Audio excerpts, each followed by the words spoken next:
So we're sat in number 5 Cunduncan Drive. Yeah. Would you like to explain why? Well, this is where it all began, with Thomas. In fact, right above where I was sitting, he was born almost 100 years ago. And as you can see, they've recreated to how it would have looked during the time he was here. And it's going to be an evening of poetry and music tonight, actually, in celebration of National Poetry Day. How important was Swansea to Dylan Thomas? Because obviously famously he went to America. The centenary's coming up. I know Swansea are really championing him as a man and as a poet. Yeah. So how important is Swansea to the Dylan Thomas both as man, poet, and I suppose his continuing legacy? Well, I mean, it's a huge part of Dylan Thomas. I mean, I'm from Swansea and I've moved away many times, but I just have a love for this place. He wrote 2/3 of his poetry in Swansea, and if you read the poems, so many of them are about Swansea.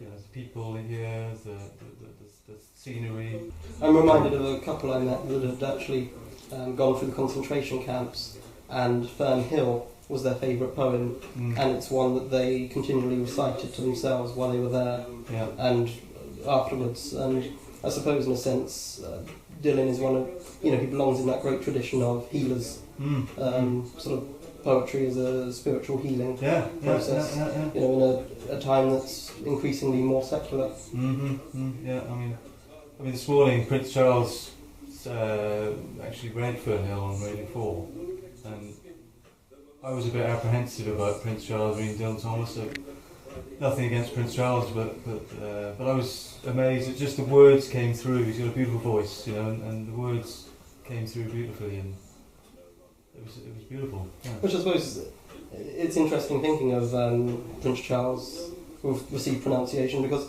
obviously that is the voice Dylan had. Yeah. Despite being a Swansea boy.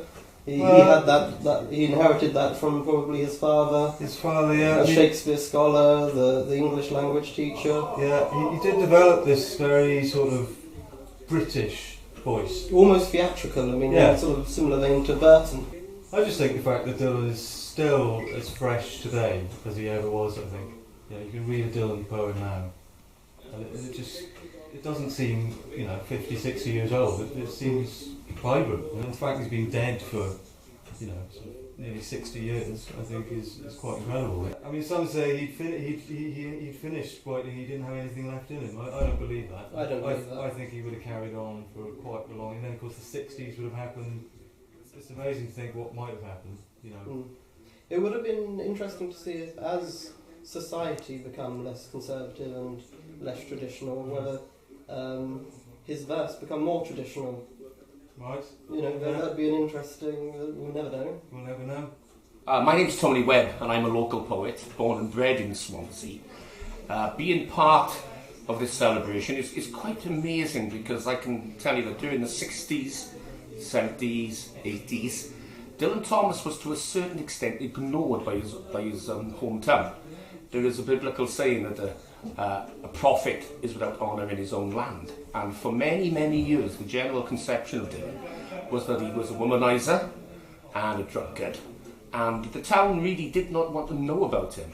A close friend of mine, Jeff Towns, came to Swansea and opened a bookshop in Swansea near High Street Station. I think it was in 1972, and he called it Dylan's Bookshop, and people would actually come in there and abuse him and say, why are you sort of tainting the town with that man's name? So I think it's taken a long, long time for the city of Swansea to acknowledge the fact that they are home, or give birth to, probably the 20th century's greatest poet. Will we be seeing new acts this year? We will, and actually, speaking of Dylan, people who've been inspired by Dylan, we've actually got a band called Eggs Laid by Tigers, who are from Denmark, and they have written which of course is how he described his own poems. Yeah. I write strange things like Eggs Laid by Tigers, I think he says, and this band from Copenhagen have been so inspired by him, they've written a whole album of psychedelic rock using only Dylan Thomas's words. I mean, that's just, and it's really good. Yeah, and they well, that seems like a perfect act. Yeah, I mean, anyone could maybe do that, but they're brilliant. You know, because that is what you're striving for, isn't it? A festival that Dylan would appreciate, would have liked to have attended, and would be glad to see as part of his legacy in this town. I don't think he would have enjoyed people sitting around reading his poets. I mean, he would have enjoyed it, but he wouldn't have been in the room.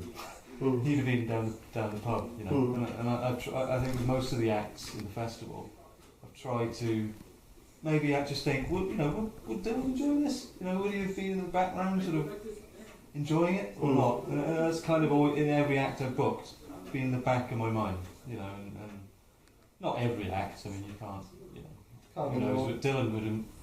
You might have hated modern music, you don't know, do you? But I'm not presumptuous enough to think that my taste is Dylan's taste. And I think some facets of modern technology, like Twitter, for example, I think he'd love Twitter. I think he'd have been a regular tweeter, you know, witty little things. Facebook, of course, I mean, he'd have been a terror on Facebook, I think. And yeah, so I'm not trying to create a traditional festival. No. By any means.